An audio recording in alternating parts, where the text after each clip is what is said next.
efectos de descalabro que significaría la declaración de inconstitucionalidad del artículo 38 ter.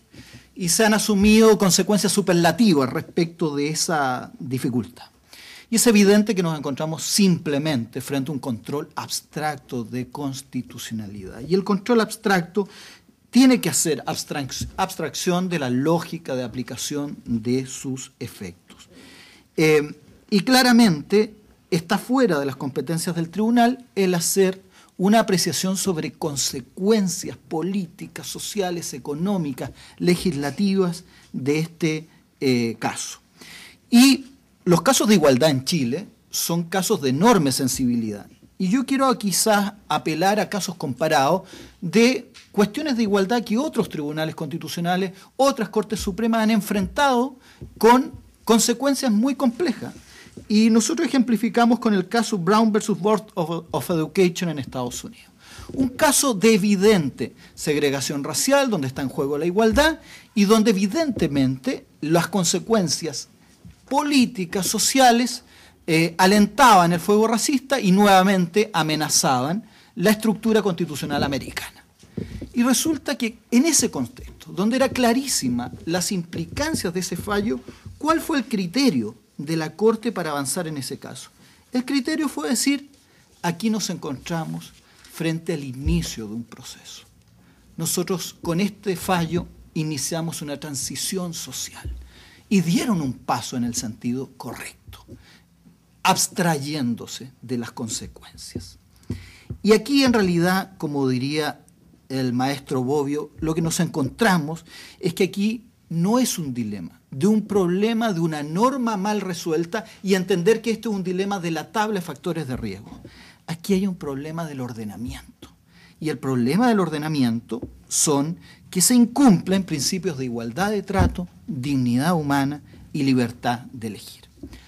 Esa es abstraer de consecuencias. Segunda consideración previa, sí el tribunal debe considerar efectos.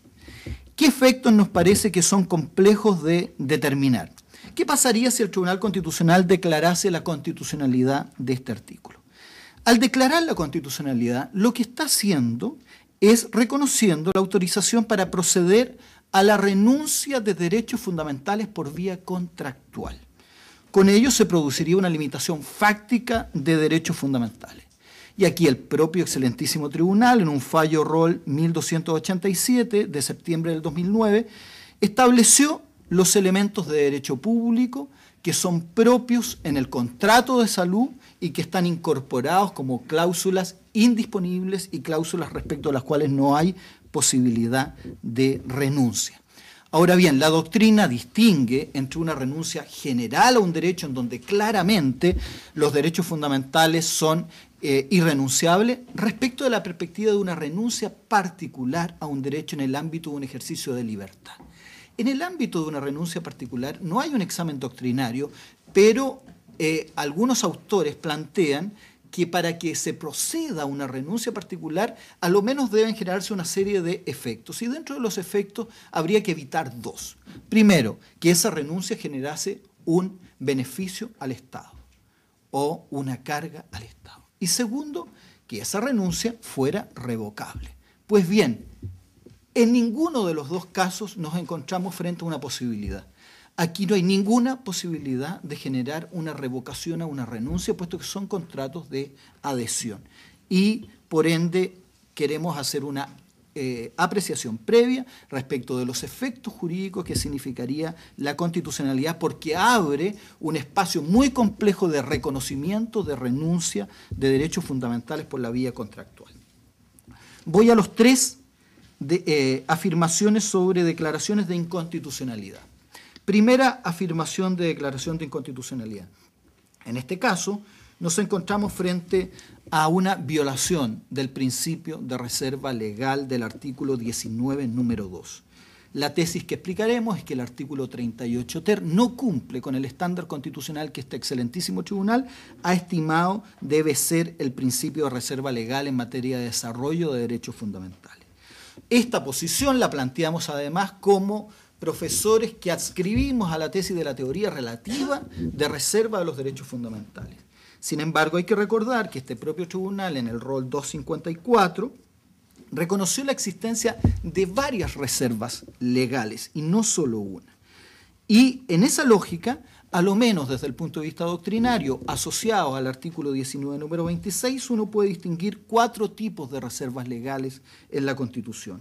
Reservas legales regulatorias, reservas legales complementarias, limitativas y negativas, que se identifican según la intensidad y grado de colaboración del reglamento, yendo de más colaboración a menos colaboración. ¿Qué es lo que hoy tenemos en el artículo 38 ter?